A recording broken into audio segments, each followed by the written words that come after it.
So here's 2 steps that you can use to handle any single objection in the world. Yes, I even mean I need to think about it. I need to pray about it. I need to go on a walk. I need to run through the numbers. I need to talk to my spouse. I don't have the money. I need to move. I'm in the middle of a court case. I've even heard that one before. I'm in the middle of a court case. That's crazy. I'm in the middle of getting sued. Like, what?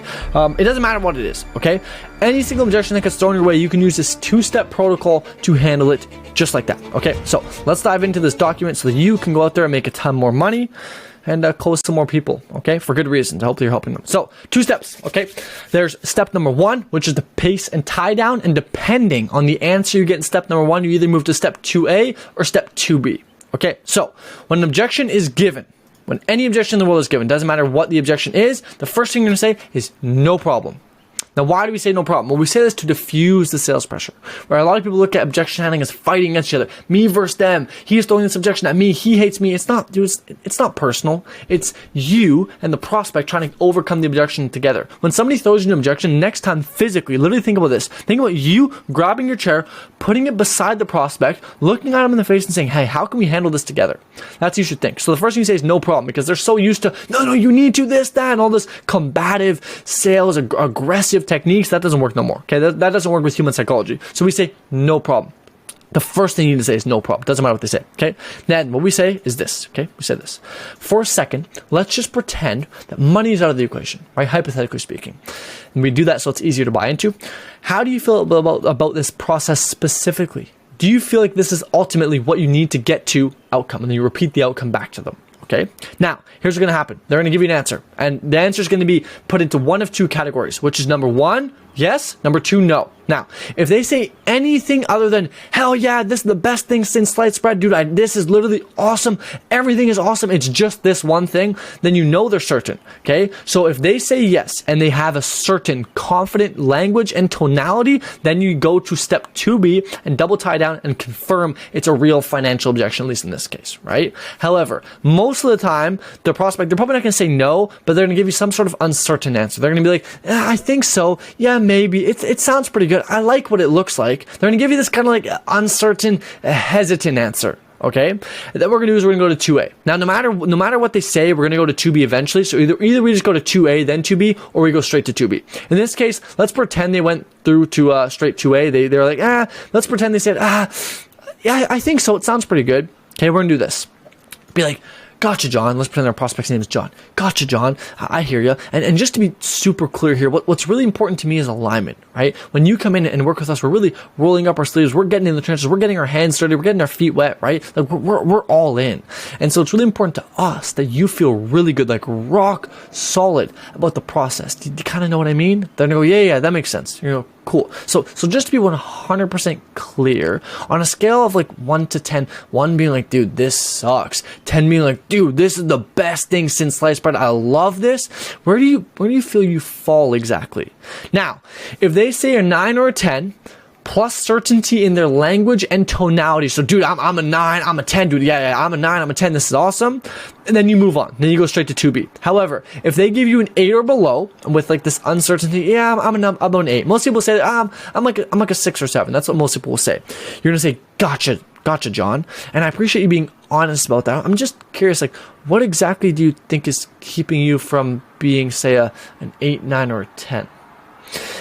Here, they're going to give you the real objection, okay? They're going to give you the real objection. They're going to isolate, they're going to give it to you. They're going to say, yeah, the only thing that's keeping me from being an 8, 9, 10 is, boom, that's the real objection, okay? They're going to say, it's money, it's my partner, it's I need to look, whatever it is. Whatever, they're going to give you the real objection, okay? Now, real quick, just to explain why we do this, it's because of this, okay? This looks a little bit messy, but bear with me here. Objections, I think, are boiled down to 3. There's only 3 real objections, which is partner, money, right? Finances, and uncertainty. So fear. And fear encapsulates a lot of different things, right? There's a lot of different things in fear. Like I'm not sure. I've been burned before. There's a lot of different things in fear. I'm not sure if it'll work for me. There's a lot of different things that are inside fear. There's a lot of like objections you can bundle up and throw into fear, but I've just classified it as fear. Here's the thing. Is you can't handle, right, the 2 main ones, or I say 2 main ones, right, the 2 real ones, until you've handled uncertainty. Like, you can't handle the partner objection until you've handled the certainty objection, right? Because here's the thing, is all sales is change. All sales is helping somebody make a decision. That's all sales is. And if you haven't made sure that your prospect is 100% certain about the thing, no matter how much objection handling you do, it doesn't matter, because the real objection is they're not certain. They're not sure. They're not ready to make a decision. So even if you handle the partner or the money objections perfectly, they still won't buy because they weren't certain, which is why we first take care of the certainty objection by asking this question, right? By this one, to see if we need to handle it, right? Because by this, we can tell if they're certain. If they're not, we go to 2A, which is handling the uncertainty, okay? Which is why we have to go through this first. Because think of it like a funnel, okay? If you have a funnel, right, whatever, this is the objection funnel, and uncertainty is here, and there's a big roadblock in the funnel, which is uncertainty, no matter how much you work on partner and money objections, it doesn't matter, because it'll never fall here, because the uncertainty is holding it back. So what you have to do is you have to pull the plug, let the flow come by solving the uncertainty, and then you can actually handle these objections. Does that kind of make sense? I hope so. Okay, let me know. Comment down below if that makes sense. Now, just a quick little shout out to Cole Gordon, because this is inspired by him. So if you want to learn more stuff about sales, go watch his stuff. Okay, now what happens after this is after we get the real objection. Now, granted, if we already got the real objection here, we just go straight to 2B. So we'd go straight to this. Okay, so we say, gotcha. Okay, just to be clear here, objection aside. So whatever they said here that's holding them back from 8, 9, 10, or whatever they said, yeah, I'm 100% certain, but X, whatever the real objection is, what we do here is say, cool. So objection aside, okay. So partner aside, there's nothing else that's keeping you from being 100% certain that this is what you need to get to that outcome. Right, so you confirm with them that, hey, just to make sure there's nothing else that's keeping you from being 100% certain. Right, 100% certain, not 99, 100% certain that this is what you need to get to the outcome, right? And then here, the reason why we ask this is kind of the consistency bias, right? To make sure we double tie down, which is why step 2B is called double tie down, to confirm. So we double tie down to make sure they can't go anywhere else. It's like letting them in our house and locking all the doors behind them so they can't get out. We're making sure they can't give us another objection, because we're saying, is there anything else? It's the last chance to cop out. We're saying, is there anything else? If there's nothing else,